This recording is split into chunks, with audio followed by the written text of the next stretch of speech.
नमस्कार, मैं हूं आपके साथ में मानसा मलिक। देश में इस समय कुछ राज्य भारी बारिश और बाढ़ की जबरदस्त चपेट में हैं। सबसे बुरा हाल मध्य प्रदेश का है, जहां अधिकांश जिलों में करीब एक सप्ताह से जल प्रलय का नजारा है। हाल यह है कि पानी से लबालब हुए डैम को खोले जाने पर बड़ा इलाका डूब गया है। लोग घरों में कैद हैं, चारों रास्ते डूबे पड़े हैं, पुल पुलिया सब बह गए हैं, नदियां उफान पर हैं और निचले इलाकों का हर शहर हर गांव डूब गया है। चारों ओर हाहाकार मचा हुआ है।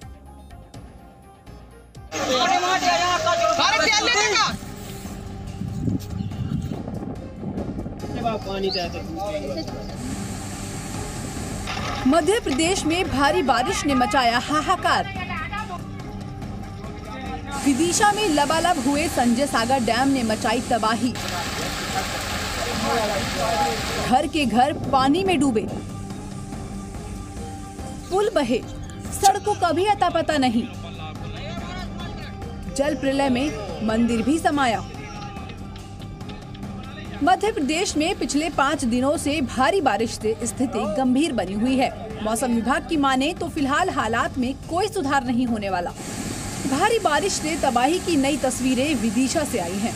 खतरे की आशंका को देखते हुए लबालब हो चुके संजय सागर डैम के सभी 7 गेटों को खोलते ही मानो विदिशा में जल प्रलय आ गई हो। आप देख सकते हैं कि कैसे ये मंदिर भी पानी के तेज बहाव को बर्दाश्त नहीं कर सका।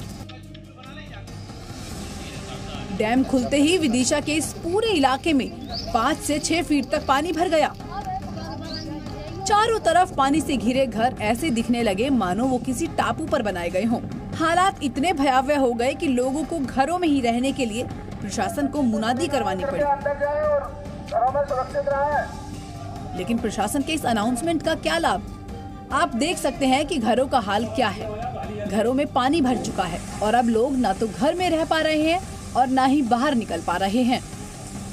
विदिशा में बड़ी संख्या में पुल और पुलिया भी ध्वस्त हो चुके हैं। पुल तो पुल, सड़कें भी पानी में पूरी तरह डूबकर अपना नामो निशान खो चुकी हैं। भारी बारिश से आई बाढ़ ने भिंड में भी जबरदस्त तबाही मचाई। जिले में सिंधु नदी पर बना इंदुरखी पुल ताश के पत्तों की तरह बह गया। आप देख सकते हैं कि कुछ दूर तक तो पुल है और उसके बाद केवल खंबे ही खड़े दिखाई दे रहे हैं। पूरा पुल ध्वस्त हो चुका है, मानो पुल बना ही नहीं था, केवल खंबे ही खड़े किए गए थे। कुछ इलाकों में पानी उतरने के साथ ही तबाही की और भी भयावह तस्वीरें सामने आ रही हैं। सड़कें तो पानी में ही बह गई और जो बची हैं वो पूरी तरह टूट चुकी हैं। कुछ ऐसा ही हाल अशोकनगर जिले का भी है। आसमान से बरस रही आफत ने मानो सब कुछ तबाह कर दिया है। कई घर ढह गए तो पुलों के ऊपर से 4 से 5 फीट तक पानी बह रहा है। नेशनल हाईवे तक का कोई अता पता नहीं चल रहा। त्रिवेणी नदी पर बना पुल भी डूब चुका है।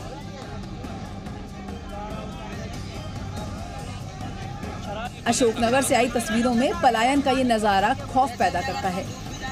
घर में बचे अनाज को सर पर लादकर ऊंचे स्थान पर ले जाने की जद्दोजहद का ये नजारा बताता है कि भारी बारिश ने लोगों को अब कितना बेबस कर दिया है कि अब उन्हें अपनी जान की भी फिक्र नहीं है। ब्यूरो रिपोर्ट, जी मीडिया। उत्तराखंड में लैंडस्लाइड की घटनाएं रुकने का नाम नहीं ले रही हैं। रुद्रप्रयाग में पहाड़ का एक बड़ा हिस्सा गिरने से यातायात ठप है। वहीं हमीरपुर में यमुना और बेतवा नदी उफान पर है। दूसरी ओर वाराणसी में निचले इलाके गंगा में डूब चुके हैं। यहां के प्रसिद्ध घाटों पर दाह संस्कार करना भी मुश्किल हो रहा है।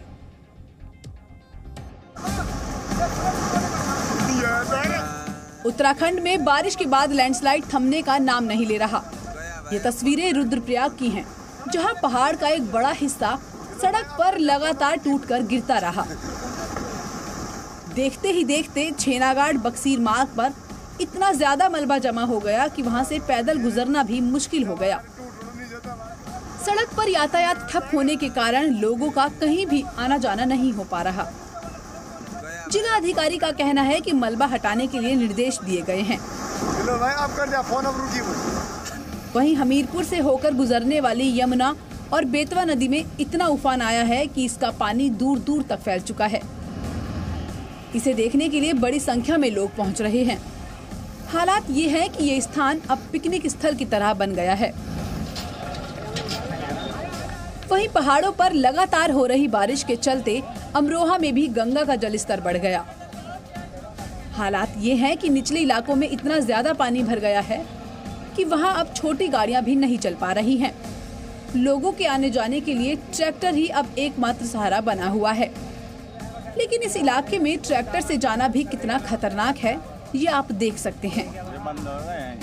भीड़ से लदे इस ट्रैक्टर को देखिए, कुछ दूर जाकर कैसे पानी में फंस जाता है। तू कह रहा निकल जाएगा, अभी बंद होगा। वहीं शिव की नगरी वाराणसी में गंगा इस कदर उफन रही है कि घाटों पर अब बाढ़ जैसी स्थिति उत्पन्न हो गई है। सबसे अधिक परेशानी अंतिम संस्कार को लेकर हो रही है। मणिकर्णिका और दशाश्वमेध घाट पर पानी भरने से शवों का दाह संस्कार छत के ऊपर किया जा रहा है। यहाँ गंगा का जलस्तर 68 मीटर से ज्यादा बढ़ चुका है और लगातार 7 सेंटीमीटर प्रति घंटे की रफ्तार से पानी बढ़ता जा रहा है। ब्यूरो रिपोर्ट, जी मीडिया। और राजस्थान के भी कई जिलों में भारी बारिश और बाढ़ से हाहाकार मचा हुआ है। बारां, धौलपुर, बूंदी, डीडवाना, सवाई माधोपुर जैसे जिले के लोग काफी मुश्किल में हैं। चंबल, पार्वती समेत कुछ नदियों में जबरदस्त उफान होने से कई डैम के गेट खोलने पड़े हैं, जिससे कई शहर और गांव डूब गए।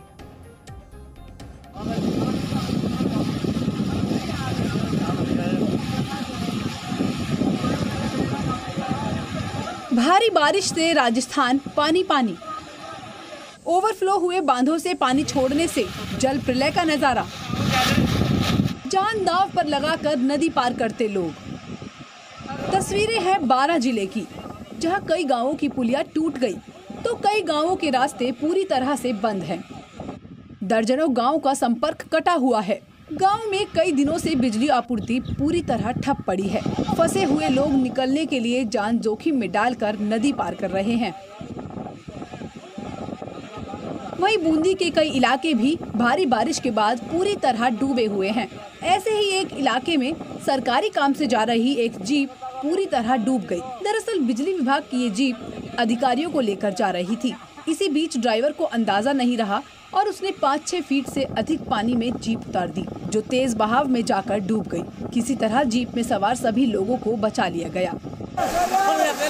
धौलपुर में चंबल और पार्वती नदी में आए उफान से जिले के करीब 100 गांव बाढ़ की चपेट में आ चुके हैं। बाढ़ में घिरे लोगों को निकालने के लिए एसडीआरएफ द्वारा स्टीमर की मदद से रेस्क्यू किया जा रहा है।